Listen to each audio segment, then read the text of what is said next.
Welcome to China in Focus. I'm Tiffany Meyer. Our top story: the U.S. is coming after Venezuela's economic lifeline, seizing an oil tanker off the country's coast. Why President Trump's push to oust Maduro from power could concern China.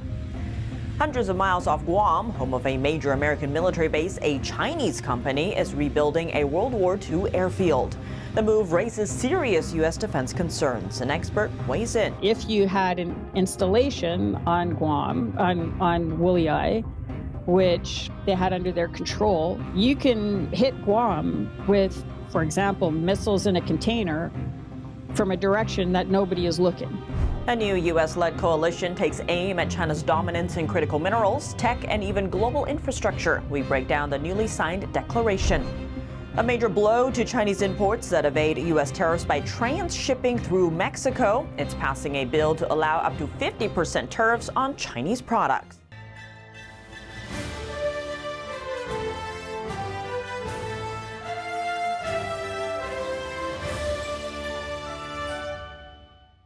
The U.S. is doubling down on efforts to oust Venezuela's leader, Nicolas Maduro, a longtime ally of the Chinese Communist Party.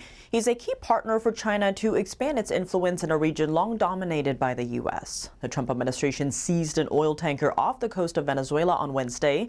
The tanker carried sanctioned oil heading to Iran. A White House official said President Trump is willing to seize more Venezuelan oil tankers. Large tanker, very large. Largest one ever seized, actually. And other things are happening, so you'll be seeing that later, and you'll be talking about that later with some other people. The move is a blow for Maduro, as oil revenue is the country's economic lifeline. Meantime, the region around Venezuela has seen the largest U.S. military buildup in decades. 15,000 forces and the world's largest aircraft carrier. The U.S. military has struck an alleged drug smuggling boat near Venezuela, killing 87 people last month. Trump told airlines that Venezuela's airspace should be considered closed. He then spoke on Politico, saying that Maduro's days are numbered. Maduro's message to the U.S.: peace above all else. Our message to the people of the United States remains the same. Peace. Peace above all else. No to crazy war. No to bloodshed for oil. Venezuela has the largest oil reserves in the world, with half of it exporting to China. The country has been a key point for China to expand its influence in Latin America, with nearly $60 billion in loans for energy and infrastructure projects. So why is the Trump administration going after Maduro? They're saying Maduro is responsible for trafficking drugs into the U.S. Illegal immigration is also causing tension. They've allowed millions of people to come into our country from their prisons, from gangs, from drug dealers, and from mental institutions, probably proportionately more than anybody else. On Friday, Venezuela's opposition leader said that Maduro's power will end and that she's focused on an orderly and peaceful transition. She fled to Norway after a year in hiding and went on to win the Nobel Peace Prize. Next, amid growing Chinese military activities at the heart of the Pacific Ocean, a Chinese company is rebuilding a World War II-era airfield near Guam, home to a major U.S. military base. The construction could be done by the end of the month. Cleo Paskal, senior fellow at the Foundation for Defense of Democracies, explains why China's access to the airfield poses a major threat to the U.S. and its allies. What I had heard was that a Chinese state-owned company had won the contract to rebuild the WWII runway, and that was what I was heading to WWII to see. Earlier this week, Paskal posted a video showing the airway's construction site in WWII. It's part of an independent island nation in the Western Pacific that's under the protection of the U.S. military. And it takes less than an hour to fly from WWII to Guam. That's what the Chinese figured out, that if you had an installation on Guam, on WWII, which they had under their control, you can hit Guam with, for example, missiles in a container from a direction that nobody is looking. With China gaining greater control of the airway, what steps can Washington take to deter threats from the CCP? I think personally, the Secretary of Interior, this area is covered by Interior. He's already on the National Security Council because of his role in energy security, but that role should be expanded to look specifically at the security of the U.S. territories and freely associated states in terms of the incredibly aggressive and effective onslaught of Chinese political warfare to undermine the U.S. ability to get across the Central Pacific and to reach the first and second island chain.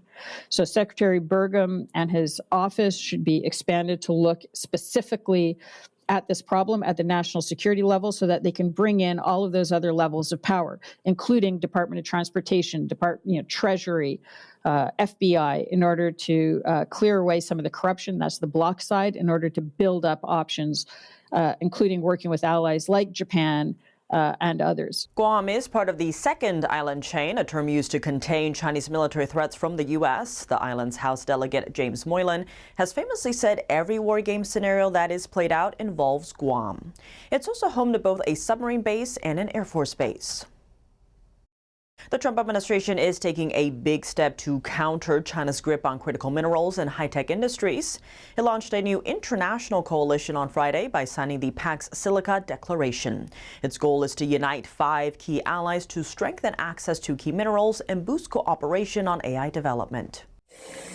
The declaration brings Israel, Japan, South Korea, Australia, and Singapore into a new partnership focusing on joint research and manufacturing. It's an effort aimed at competing with China's dominance in global supply chains. Officials say the move highlights growing concern over Beijing's near monopoly on rare earths, which are vital for defense and everyday technology. Earlier this year, China used rare earth export restrictions as leverage in response to U.S. tariffs. Undersecretary for Economic Affairs Jacob Hellberg calls the coalition a game changer. He says it creates a forum for countries to coordinate on the AI economy and compete with China's growth in the sector. The Trump administration hopes more nations will join. The signing also kicks off a one-day summit with representatives from the European Union, Canada, the Netherlands, and the United Arab Emirates attending. They'll discuss cooperation on advanced manufacturing and mineral refining. On top of that, officials say the declaration goes beyond minerals and tech. The alliance also aims to push back on China's Belt and Road Initiative by improving coordination on infrastructure projects.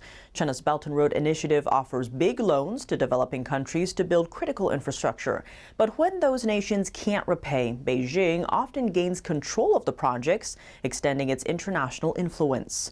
The new alliance aims to prevent that by blocking China from expanding its reach through key ports, highways, and major supply chains.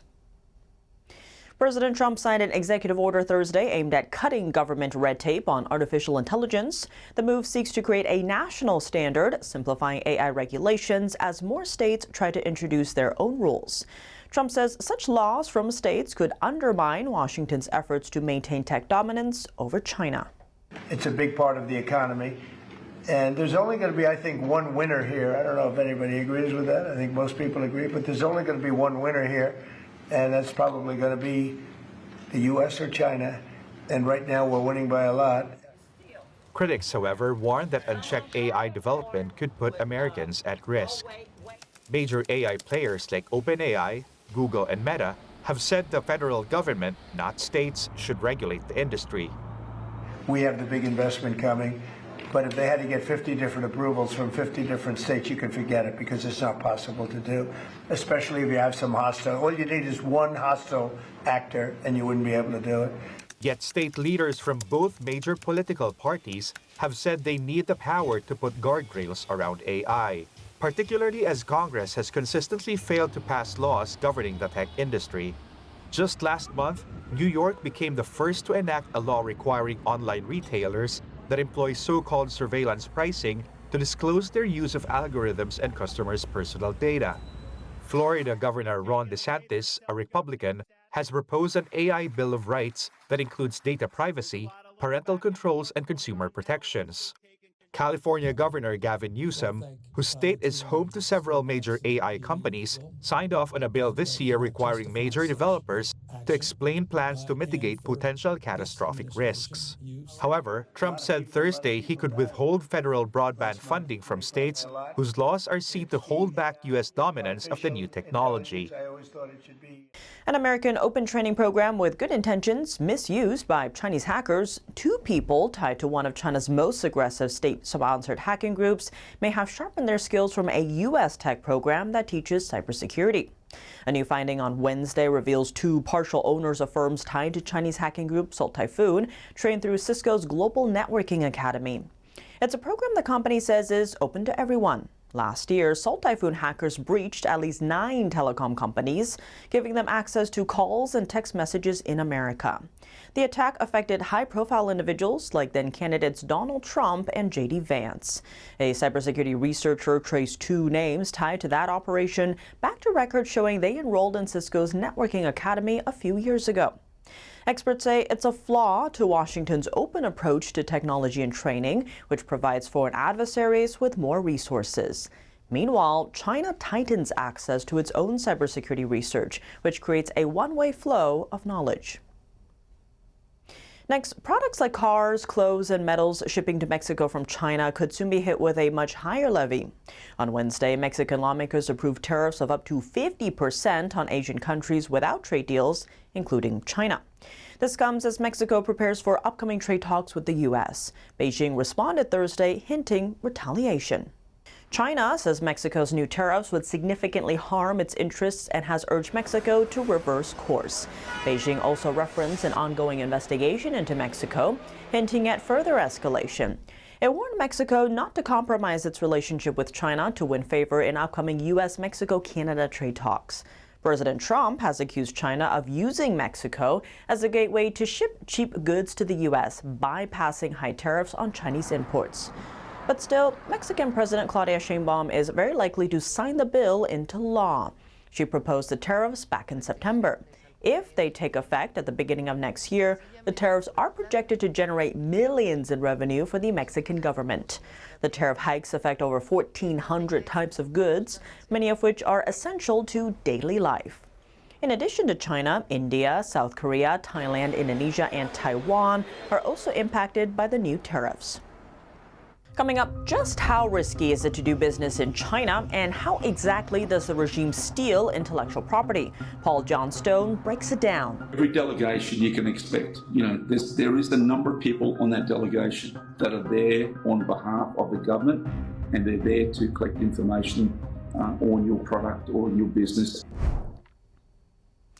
Welcome back to China in Focus. I'm Tiffany Meyer. How risky is it to do business in China? Is the China market still the place to be? And how exactly does the Chinese regime poach intellectual property? We sat down with Paul Johnstone, a former federal agent with the Australian Federal Police and regional security advisor at Defensive Measures International. Now, here in the U.S., you have the infamous case of Fang Feng in the news again because it's failed statecraft. She was actually found. But it's also back in the news now because one of the ones she was alleged to be with or seen around is Eric Swold, a congressman who's now running for governor of California. Yeah. And he actually is saying that everyone should be able to vote on their phones, which sounds like it could be a huge national security risk right there. It does seem there's a bit of awareness around this now, but what you're describing there, right, it's just how insidious this is.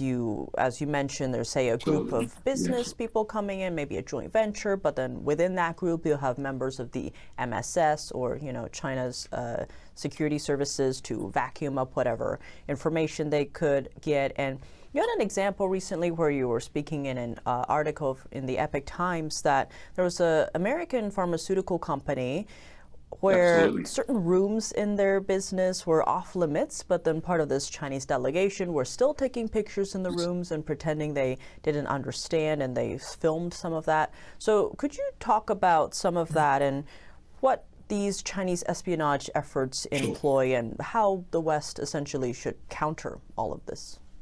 Generally, Chinese people are some of the nicest people you'll meet. They're lovely people. But they use this also as a tool of their trade. So you have these delegations that visit, and for one example, and without going into specifics, it was an American pharmaceutical firm based here in Australia making high-end surgical equipment, and they had a delegation from China who were looking at doing a joint partnership with them. And every time I hear the word joint partnership with the Chinese organisation, I shake, because what I know is that the joint partnership is long-term, is basically domination of that product. So this delegation arrived, and they went into secure areas, in sensitive areas, where no cameras were allowed, no photographs, no videoing, and their excuse was that they play the game, that they couldn't speak English. When I spoke to the executives of that firm afterwards, I actually said to them that, did you notice anything unusual? Did you notice, USBs left on the ground, or did you notice any of this type of stuff, or strange emails coming through? And they were very, very surprised when I mentioned USBs, because they actually said to me they found a number of USBs around inside the actual building and also outside in the car park. And as I say to a lot of people, when you pick up a USB, you've got that thought, what's on there? And people tend to want to put it into a computer and open up because they want to see what's on there. Is it valuable information? It's sensitive information, whatever. So it's human nature, that inquisitive nature. So people fall for that trick very, very, very easily. And I told the executives that you can pretty much guarantee that within the next 6 to 12 months, your product will be out there at a reduction of the price, at a quarter of the price. And this same company, I said, don't be surprised if in the next several months, they'll come back to you, they'll negotiate, they'll tell you what they want, more information, they want more, and eventually they won't do business with you because they've stolen everything they need to steal from you. The Chinese intentions from a lot of these firms, because they're all linked to the government, a lot of these firms, their intentions are not good. Their intention is to dominate, to steal that IP, and to reproduce that item, the product. Every delegation you can expect, there is the number of people on that delegation that are there on behalf of the government, and they're there to collect information on your product or your business, your business structure, who your contacts are, who your clients are. Do you have connections to the government? Are you a contractor for the government? These are also very important questions that a lot of these delegations will ask. And they always ask these questions with a big smile on their face because they don't want you to think that they're asking you the wrong questions. And somebody taught me a long time ago, if you make $1 from every person in China, you've made a lot of money. It doesn't take much, to have a product there that you can sell, or vice versa, for the Chinese to steal a product from the West, reproduce it, and then sell it back to the same company or to the West at a fraction of the price.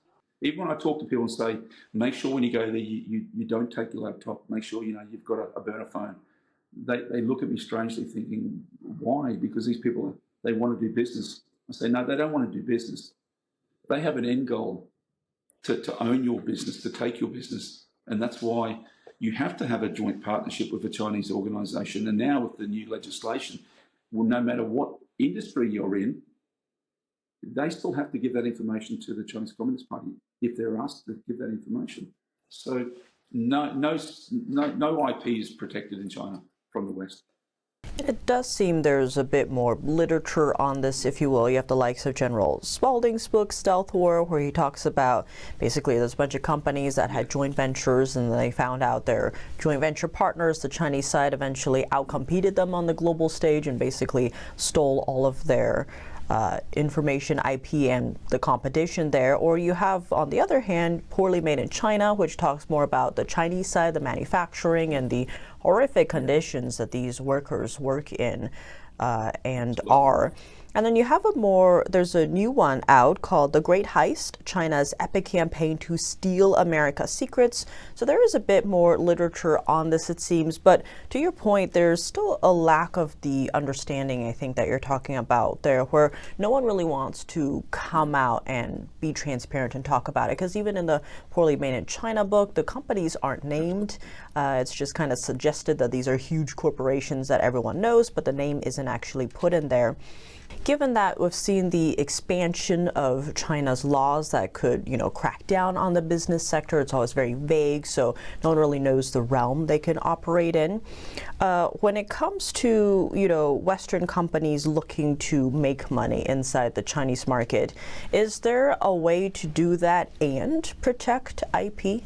Not in mainland China, no, because you can pretty much guarantee that whatever you take into mainland China, be it a product, be it IP, they've already got it. And if anybody thinks that that's not the case, they're naive, or they don't really understand China. They don't understand the way that the CCP operates. And to answer your question, absolutely no. Even if you do business with a Chinese company in a third country, such as like Cambodia, any link to that company is still going to have your IP stolen. So, and it's kind of sad because there's a lot of Chinese companies out there that are generally, they're sincere, they're honest people. But unfortunately, when they're linked to mainland China, and there's always that possibility that somebody in that organisation could be threatened by the government, could be coerced by the government, because I've seen this so many times. So many Western companies, they're looking at the big dollar, and only three things are going to happen. Either one, they'll run out of money, and that venture is basically gone, and whatever they did give to the Chinese, they've got that. Or two, they do go there, they do set up, and they're going to lose their IP, and that'll be taken off them. Or three, they're going to get to a point where, unfortunately, what happens a lot of times is the Chinese government can manipulate the legal system, and then they can actually come in there and make up these offences and all these dodgy charges and stuff, and that'll destroy the company from within anyway. So it's to do. And I say to people also, Tiffany, that you've only got to look at places like Vietnam, where I frequent a lot. I go to Vietnam a lot and teach there and do a lot of work there. There's so many companies now wanting to move their operations from China into Vietnam because although the Vietnamese government is a social government, it's a socialist government, there's so many differences between China and Vietnam. There's more freedoms in Vietnam for the people and more freedoms when it comes to business. Sure, there's a degree of theft of IP and that type of thing could happen, but generally it's a lot safer than doing it in mainland China, where in China the government can change the rules at any time. So it's a monopoly and it's a risk, whereas in other countries is a lot more, a lot more flexible, and it's a lot more safer to do the business there. That's all for today's China in Focus. I'm Tiffany Meyer. If you have any feedback on the show or have something you'd like to see us cover, send us an email at chinainfocus@ntd.com. We'd love to hear from you. Round-the-clock original news coverage, visit us at ntd.com or download our NTD app. Thanks for watching. See you soon.